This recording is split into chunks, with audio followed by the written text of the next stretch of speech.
नमस्कार मित्रांनो. तर बघा, ग्रामपंचायतीविषयी एक अत्यंत महत्त्वाचे असे अपडेट आलेले आहे. दिनांक 20 फेब्रुवारी 2026 ला प्रत्येक ग्रामपंचायत ही बंद राहणार आहे. एक दिवसाचं उपोषण, एक दिवसाचं काम बंद आंदोलन हे ग्रामपंचायतीच्या जी काही सरपंच परिषदेची समिती आहे त्या सरपंच परिषदेने हा निर्णय घेतलेला आहे.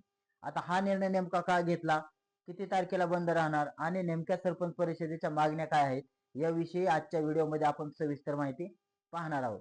आता बघा, हा विषय नेमका सुरुवात कुठून झाला, तर बघा, ज्या ग्रामपंचायतीची मुदत डिसेंबर 2026 पर्यंत संपणार आहे अशा ग्रामपंचायतीवरती आता प्रशासक नेमला जाणार आहे. आता प्रशासक नेमला जाणार म्हणजे का, तर या ठिकाणी ग्रामपंचायतीचा कार्यकाल पूर्ण झालेला असतो. म्हणजे जे काही तुम्ही निवडून दिलेले सरपंच असतील, सदस्य असतील, त्यांचा कार्यकाळ हा पूर्ण झालेला असतो आणि त्यानंतर जो काय कार्यकाल पूर्ण झाल्याच्या नंतरचा कालावधी असतो त्या ठिकाणी शासनाचा एखादा व्यक्ती येणार प्रशासक म्हणून आणि तो ग्रामपंचायतीचा कारभार हाकणार. परंतु याला सरपंच परिषदेने विरोध केलेला आहे आणि त्यांनी न्यायालयात देखील धाव घेतलेली आहे. परिणामी न्यायालयाने काय केलं, तर या निर्णयाला स्थगिती देखील दिलेली आहे. आता आपण पाहिलं तर न्यायालयाने सरकारवरती ताशेरे देखील ओढलेले आहेत की एखाद्या ग्रामपंचायतीचा किंवा एखाद्या आस्थापनेचा कार्यकाळ पूर्ण झाल्यानंतर त्या ठिकाणी लोकशाही पद्धतीने निवडणूक घेणं हे कायद्याने बंधनकारक आहे. परंतु अशा पद्धतीने राजकीय हेतू असेल किंवा इतर कोणताही हेतू असेल त्या ठिकाणी अशा प्रकारची लोकशाही जिवंत राहिली पाहिजे, त्यामुळे निवडणुका घेणं बंधनकारक आहे. आता या ठिकाणी आपण पाहिलं तर विस्तार अधिकारी प्रशासक म्हणून नेमले जाणार होते.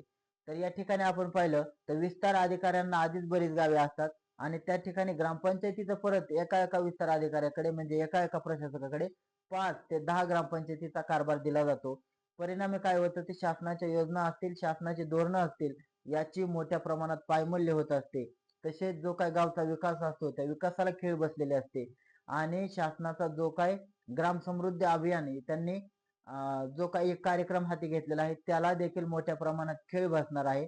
त्याच्यामुळे शासनाने जर एवढ्या चांगल्या योजना आणल्या आणि त्याचा अशा प्रकारे चुकीच्या पद्धतीने बोजवारा उडाला तर या ठिकाणी मोठं नुकसान आहे. परिणामी त्या गावाचं देखील नुकसान आहे आणि अशा पद्धतीचं नुकसान होऊ नये म्हणून सरपंच परिषदेने काय मागणी केलेली आहे न्यायालयामध्ये, की एकतर तुम्ही ग्रामपंचायतीच्या निवडणुका वेळेत घ्या किंवा प्रशासक म्हणून त्या ठिकाणी ग्रामपंचायत असेल त्या ग्रामपंचायतीचा सरपंच आणि ती बॉडीच प्रशासक म्हणून त्या ठिकाणी नेमली पाहिजे. आता हे त्यांनी हवेत बोलणं केलंय का, तर नाही. मध्य प्रदेश असेल किंवा इतर काही राज्यामध्ये देखील प्रशासक म्हणून सरपंच आणि ती बॉडीची नेमणूक केली जात असते.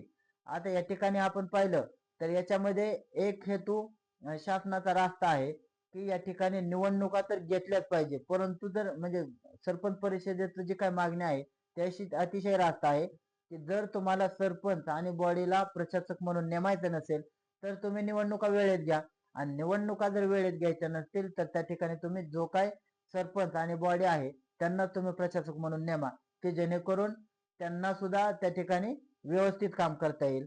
कारण आपण पाहिलं तर सरपंचाला जरी गावच्या निवडून दिलं तरी सरपंच आणि सदस्याला देखील पूर्ण वेळ ग्रामपंचायतीला देता येत नाही.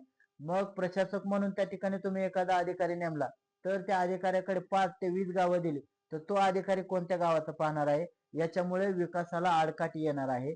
आणि त्या ठिकाणी सरपंच परिषदेने अजूनही काही मागण्या केलेल्या आहेत की त्या ठिकाणी जी काही जिल्हा नियोजन समिती असते तर त्या जिल्हा नियोजन समितीच्या बॉडीमध्ये तुम्ही एखादा सरपंच परिषदेचा सदस्य घ्या की जेणेकरून त्या ठिकाणी गावाला देखील न्याय मिळू शकेल.